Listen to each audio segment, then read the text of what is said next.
Indikasi bahwa budaya leluhur kita sangat tinggi juga dikuatkan oleh berbagai penelitian terbaru tentang kemungkinan lokasi Atlantis.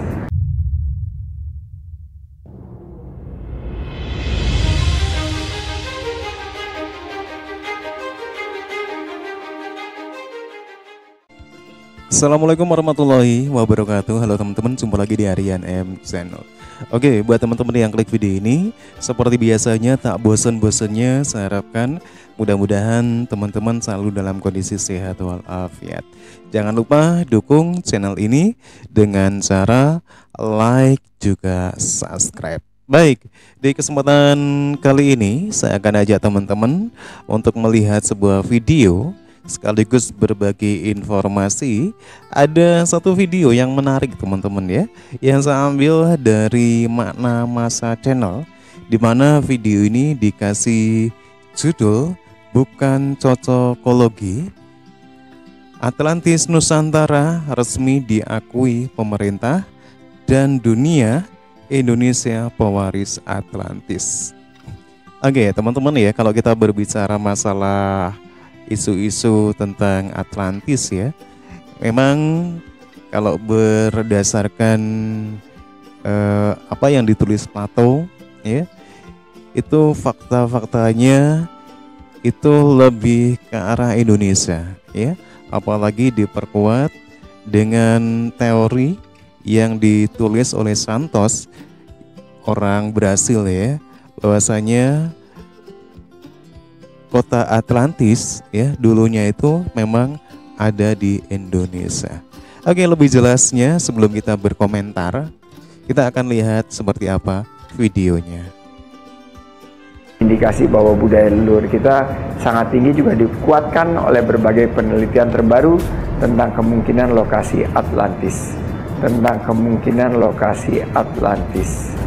Profesor Adisio Santos dalam bukunya yang terkenal berjudul Atlantis, The Lost Continent Finally Found, bahkan berani berhipotesis bahwa Atlantis ada di Nusantara. Insinyur Dani Irwanto juga meyakini Atlantis ada di Laut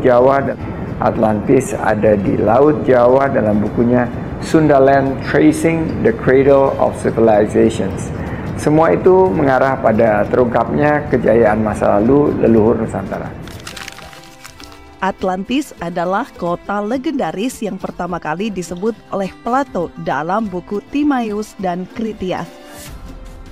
Negeri Atlantis diceritakan sebagai sebuah kerajaan yang sangat kaya, makmur, dan hampir sempurna. Banyak orang yang mengatakan bahwa Atlantis memiliki tanah subur, kekayaan alam melimpah, rakyatnya yang makmur, dan mempunyai perkembangan teknologi modern. Pada video pertama kita telah membahas lokasi Atlantis berdasarkan kewilayahannya, baik itu dari sisi geografis, oseanografi, dan topografinya, yang kemudian membawa kita pada kesimpulan bahwa Atlantis terletak di Sundaland. Letak ibu kotanya kini berada di Laut Jawa. Masih berdasarkan hipotesa Dani Irwanto dalam bukunya yang berjudul Atlantis, kota yang hilang ada di Laut Jawa. Pada video ini, kita akan membahas bukti-bukti kekayaan Sundaland yang menunjukkan bahwa Kepulauan Indonesia merupakan sisa-sisa dari peradaban Atlantis yang tenggelam. Inilah video kedua dari series Indonesia Pewaris Atlantis, Tanah Kaya Negeri Atlantis.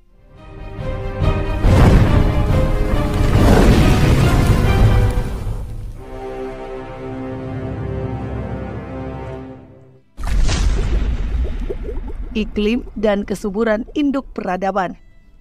Dalam bagian Critias 11.2d dan 11.8e, Plato mendeskripsikan Atlantis sebagai wilayah yang hanya memiliki dua musim, yakni panas atau kemarau dan dingin atau musim hujan. Wilayah yang hanya memiliki dua musim tersebut tentu saja adalah wilayah yang berada di garis khatulistiwa. Plato juga memberi gambaran bahwa Atlantis berlimpah air berkat curah hujan tahunan. Iklim dengan suhu udara yang amat nyaman, tanahnya subur, terbaik untuk pertanian dan peternakan. Jika demikian, maka Atlantis berada di daerah beriklim tropis. Kondisi tersebut sangat mirip dengan iklim dan kesuburan Sundaland, sebuah wilayah Indonesia purba di zaman es. Oke, teman-teman ya, berbicara masalah teori-teori yang membahas, yang memuat tentang di mana ya kota Atlantis itu ada, itu banyak teman-teman ya, teori-teori yang ditulis itu banyak ya. Dan karena ini berawal dari apa yang ditulis oleh Plato, teman-teman ya. Jadi seluruh dunia itu berlomba-lomba untuk mencari di mana letak dari kota Atlantis ya, ataupun peninggalan Atlantis ini. Banyak banget teori-teori dan tempat-tempat yang diduga ya. Tapi kalau merujuk ke tulisan Plato ya, ataupun Santos ya, yang orang Brasil, itu merujuk ke daerah di mana itu letaknya di garis khatulistiwa, tak lain seperti Indonesia ini, teman-teman ya. Ahli paleontologi dari Institut Teknologi Bandung, Profesor Yahdi Zaim menjelaskan, pada 18.000 tahun yang lalu, sebagian besar Indonesia masih menyatu dengan daratan Sundalen. Ketika itu, seluruh bumi mengalami penurunan temperatur yang signifikan, sehingga ketika suhu bumi turun, terjadi pertambahan daratan es di daerah kutub. Suhu saat itu di Sundalen berkisar 5 hingga 10 derajat Celcius, jauh lebih rendah dari suhu sekarang. Artinya, meski Indonesia masih negara tropis, tetapi ada penurunan suhu yang terjadi dan hawanya terasa lebih dingin. Namun, meski temperatur di Indonesia lebih dingin dari kisaran suhu hari ini, Indonesia pada masa Sundalen tetap lebih hangat dibandingkan dengan wilayah lain di zaman es. Inilah yang menyebabkan terjadi migrasi manusia dan hewan-hewan yang mencari tempat hangat di tengah penurunan suhu maksimum yang sedang terjadi. Sehingga dapat disimpulkan Sundalen adalah tempat ternyaman untuk makhluk hidup. Jika telah ada peradaban manusia pada zaman tersebut, dapat dipastikan peradaban itu berada di lingkungan Sundalen. Tanah Sundalen memiliki tingkat kesuburan yang tinggi, menjadikannya tanah terbaik untuk pertanian dan peternakan, persis dengan narasi Plato yang dituangkan dalam Kritias bagian 111e dan 113c. Kesuburan tanah ini membuat Atlantis memiliki ketahanan pangan untuk mempertahankan peradabannya.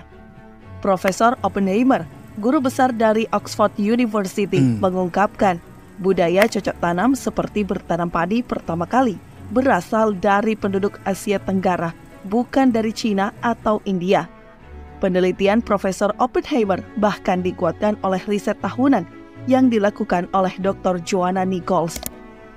Simpulan besar dari kedua riset tersebut adalah arus migrasi besar-besaran di dunia berasal dari masyarakat di Asia Tenggara menuju Cina. Dari negeri tirai bambu inilah penyebaran budaya dan peradaban dunia dimulai, bukan sebaliknya. Simpulan ini pun membantah teori yang menyatakan nenek moyang masyarakat Asia Tenggara berasal dari Cina. Hewan dan hasil bumi. Plato menulis flora dan fauna di Atlantis sangat beragam. Beberapa hewan yang ia sebutkan di antaranya adalah gajah, kuda, banteng, dan lumba-lumba. Seperti yang telah dijelaskan, di zaman es, Indonesia pada masa Sundalen lebih hangat dibandingkan dengan wilayah lain. Hal ini mendorong hewan-hewan bermigrasi mencari tempat hangat. Tidak hanya gajah, kuda, banteng, dan lumba-lumba, Indonesia memiliki lebih dari 350.000 jenis fauna. Deskripsi tentang Atlantis oleh Plato juga menyinggung buah-buahan khas mereka. Plato menulis dalam Kritias bagian 115b, dan buah-buahan yang memiliki kulit keras. Airnya dapat diminum, ada dagingnya, dan dapat digunakan sebagai minyak urapan. Jika kita perhatikan setiap kalimatnya, maka pikiran kita langsung tertuju pada buah yang sering kita jumpai, yakni buah kelapa. Kelapa atau kokos nucifera memiliki daging, air, santan, dan minyak yang penuh gizi. menjadi bahan makanan dan telah dibudidayakan oleh masyarakat di seluruh dunia selama ribuan tahun. Oke teman-teman ya, kenapa Atlantis itu oleh pengamat itu lebih cenderung berada di kawasan Indonesia? Karena dari dari sekitar 60 fakta apa yang ditulis oleh Plato ya, dan didalami juga oleh Santos dari Brasil dan pengamat-pengamat sejarah tempo dulu, memang merujuk ke Indonesia. Semua fakta-fakta ini ya, ciri-ciri yang ditulis ya, baik oleh Plato ataupun oleh Santos ya, yang dari Brasil, yang memang mendalami teori di manakah letak Atlantis ini teman-teman. Analisis DNA terhadap lebih dari 1.300 buah kelapa dari seluruh dunia oleh Olsen mengungkapkan bahwa kelapa pada awalnya dibudidayakan di dua lokasi terpisah, yaitu di Pasifik dan di Samudra Hindia. Selain itu, genetika kelapa juga tercatat dalam rute perdagangan prasejarah. Kelapa pertama kali dibudidayakan di Kepulauan Asia Tenggara, yaitu Filipina, Malaysia, dan Indonesia. Sumber daya mineral. Plato menyebutkan bahwa dinding yang mengelilingi kuil-kuil Atlantis dilapisi gemerlapnya cahaya merah dari orichalcum. Apa ini? Masyarakat Orichalcum? Atlantis menempatkan orichalcum sebagai mineral paling berharga setelah emas. Orichalcum adalah benda ikonik Atlantis. Ia hanya disebutkan di teks-teks Yunani kuno yang membahas Atlantis. Sebagian kalangan mengatakan orichalcum adalah logam mulia, namun Dani Irwanto memiliki pendapat lain. Menurutnya, tidak ada logam atau paduannya yang berwarna merah, sehingga orichalcum bukan logam, tetapi kemungkinan besar adalah zirkon yang berwarna merah. Zirkon adalah batu mineral dengan beberapa macam warna. Zirkon mempunyai kemampuan mendispersikan cahaya sehingga kelihatan berkilauan. Bila Plato menggambarkan orichalcum secara khusus dengan kata-kata gemerlap dan bercahaya, maka zirkon memiliki ciri yang paling pas dengan keterangan Plato. Zirkon berasal dari bahasa Persia, yaitu zargun. Diduga Plato atau Solon salah menerjemahkan zargun menjadi orichalcum karena tidak ada kata tersebut dalam bahasa Yunani kuno. Sebelum diolah, zirkon dijumpai dalam bentuk butiran seperti pasir. Di Indonesia, pasir zirkon banyak ditemukan di Kalimantan Barat dan Kalimantan Tengah.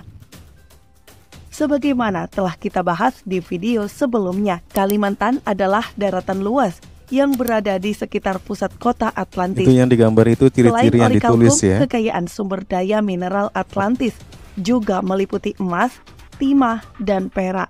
Semua barang tambang tersebut melimpah di Indonesia. Berdasarkan data Badan Survei Geologi Amerika Serikat atau USGS, cadangan emas Indonesia sebanyak 2.600 metrik ton. Data tersebut menjadikan Indonesia salah satu penghasil emas terbesar dunia. Sungai-sungai Atlantis. Plato menjelaskan bahwa ada 4 jenis saluran atau sungai di Atlantis: saluran keliling, saluran pedalaman, sodetan, dan saluran irigasi. Dan Irwanto meyakini bahwa Sungai Barito adalah saluran keliling Atlantis. Luas penampang aliran saluran keliling Atlantis, seperti yang dijelaskan oleh Plato, adalah sekitar 5.550 meter persegi. Sementara luas penampang aliran Sungai Barito saat ini adalah 5.600 meter persegi, hampir presisi dari deskripsi hampir Plato. Sama ya. Atlantis juga dilalui saluran pedalaman yang lurus, lebarnya sekitar 30 meter. Jarak antar saluran pedalaman sekitar 18,5 km. Dani Irwanto menunjuk sungai-sungai yang berfungsi sebagai pedalaman adalah Sungai Kapuas, Kahayan, Barito Hulu, Mangkatip. Jarak rata-rata sungai ini adalah sekitar 20 km. Fakta ini dapat dianggap mendekati apa yang dikatakan oleh Plato, yaitu sekitar 18,5 km. Deskripsi Plato tentang kekayaan alam di tanah Atlantis sesuai dengan keadaan alam Sundaland. Hipotesa Sundaland adalah Atlantis semakin kuat, mengutip dari Profesor Santos dalam bukunya yang berjudul Atlantis Benua yang Hilang akhirnya ditemukan.